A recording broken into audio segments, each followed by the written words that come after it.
SMSF로 사는 거가 뭐 그렇게 도와드린 분이 몇 분이 있으세요. 몇 분이 있으신데 뭐 저도 이제 미래에는 SMSF로 좀 생각을 하고 있고 뭐 장단점이 극명하게 있는데 그거는 회계사님이 좀 더 저보다 더 잘 설명을 해주시지 않을까라고 생각을 하는데 버로잉 하기가 좀 더 어려워요. 버로잉 하는 게 좀 더 복잡한데 그거는 뭐 그쪽 전문가가 알아서 하시면 되는 거고 회계 쪽이야 또 회계사님이 전문적으로 하면 되는 거고 이제 제 입장에서 이제 제가 뭐 누군가를 도와드리는 입장에서 얘기를 하자면 뭐 특별히 다른 건 없습니다. 그냥 일반 투자라고 생각을 하고요. 이제 모든 투자는 이제 결국적으로 뭐 SMF가 됐던 뭐 트러스트로 사건 개인 이름으로 사건 그 목적만 확실하고 그 목적에 부합하는 결과만 나오면 되거든요.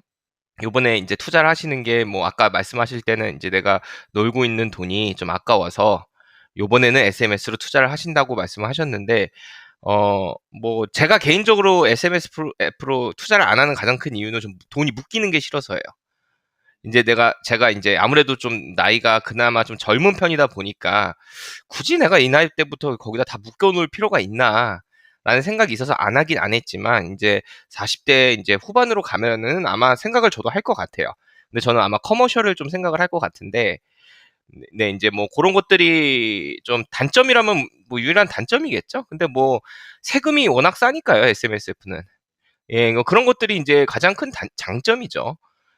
원래 부동산을 굉장히 좋아하는 사람이에요. 그래서 이제 부동산으로 뭐 상위 1%뭐 이렇게 그냥 뭐 유튜브를 위해서 만든 거죠. 뭐 제가 그전에는 뭐 내가 그렇다라고 얘기하고 다닌 적은 없지만 나름대로 부에 어느 정도 반열에 올랐다고 생각을 하고요. 이제 저는 비즈니스를 하고 있고 직원이 100명이 조금 넘습니다. 예, 그래서 비즈니스는 비즈니스대로 지금 한 13년째 하고 있고요. 그러면서 이제 그 과정에서 저는 계속 부동산 투자를 했던 거고요. 뭐 다른 분들은 아실 수도 있지만 저는 사실 뭐 부동산 투자만 하는 거 아니에요. 주식도 하고 크립토도 하고 현물도 하고 그다음에 이제 금은도 갖고 있고요.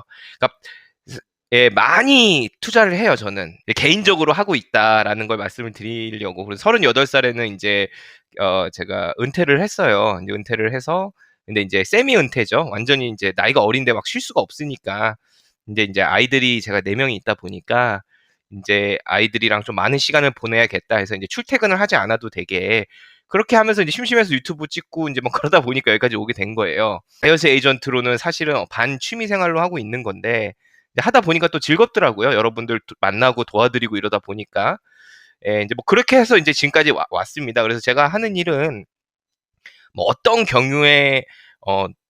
경우로 저랑 얘기를 하시게 되든 일단 기본적으로는 왜 투자를 하고 이제 어떻게 투자를 해야 되는 데에서 좀 코칭을 해드리는 게 제일 먼저인데 이제 그런 거는 다 알고 계신 것 같으니까 좀 스킵을 하고 이제 첫 번째 요번에 투자를 하시게 되는데 이 다음 단계는 뭐 몇 단계까지 생각을 하시나요? 뭐 호주에서 내가 뭐 어떻게 하고 싶다 이런 게 있으신가요? 치과 의사 선생님들은 조금 달라요. 예를 들어서 10%만 갖고 있어도 집을 살 수 있습니다. 은행에서 특별법이 있어요. 예. 그러니까 SMSF는 요번에 사시고 그다음부터는 그 치과 의사의 혜택을 계속 누리세요. 남들이 못 누리는 거거든요. 네. 예. 그렇게 하시면 좀 그다음부터는 이제 시드머니가 작아도 계속 보로잉을 할 수가 있으니까.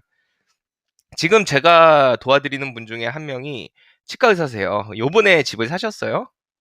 이제 그분 같은 경우에는 첫 집을 구매를 하신 건데 제가 그분한테 이렇게 얘기했어요. "한 4 채 정도 사자." 그분이 연봉이 한 20만 불 정도 되세요.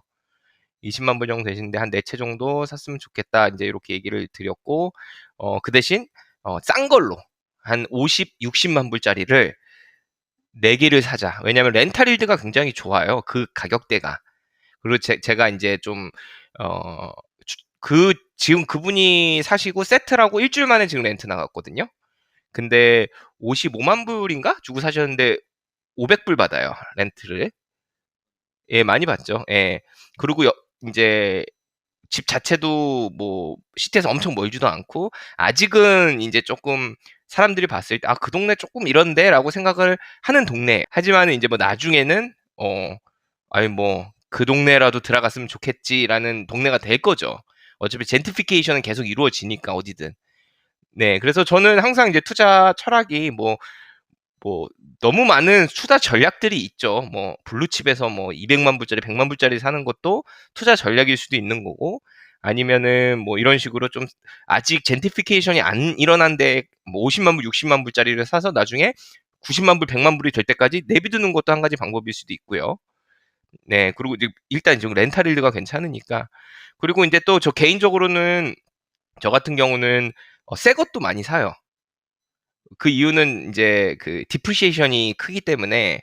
그러니까 저는 매년 제 개인 인컴 텍스가 마이너스 5만 불로 시작합니다. 디프리시에이션 때문에. 일부러 그렇게 만들어 놓은 거예요, 저는.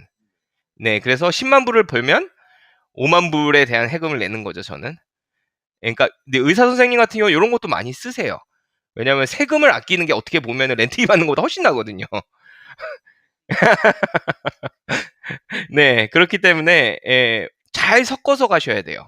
그래서 이제 보통 이제 인컴이 많으신 뭐 널스분이나 의사 선생님이나 뭐 치과 의사 선생님 이런 경우에는 이제 보통 제가 뭐 우리가 앞으로 한 4개를 사자. 이제 뭐 물론 브로커님이랑 같이 얘기가 어느 정도 돼야겠지만은, 그렇게 되면은 이제 좀 전략적으로 하나는 좀 젠티피케이션이 일어나는 곳에 장기 동안 갖고 있을 거. 하나는 뭐 새 거를 사가지고 렌트비도 괜찮고 이제 뭐 뉴 하우스를 얘기하는 거예요. 그 다음에 이제 뭐 1년에 한 10,000불 정도 뭐 디프리시에이션이 일어날 수 있는 거. 뭐 또 하나는 조금 멀리 있지만 땅이 커서 나중에 뭐 सब디비전이 가능한 거. 뭐 또 하나는 뭐 좀 시티랑 가깝기 때문에 좀 땅도 좁고 좀 이러지만은 그래도 블루칩인 거. 뭐 이런 식으로 해가지고 좀 그분의 상황에 맞게, 물론 어떤 분은 중간에 포기하시는 분도 있겠죠. 세이빙이 안 돼서. 어떤 분은 갑자기 뭐 해외로 나가시는 분도 있겠지만, 일단 기본적으로 이렇게 좀 넓은 픽처를 같이 그린 다음에 그 다음에 이 중에서 첫 번째로 뭘 할까를 얘기를 해요. 전략적으로 이제 이걸 하나하나 이뤄 나가는 게 가장 좋은 방법이죠.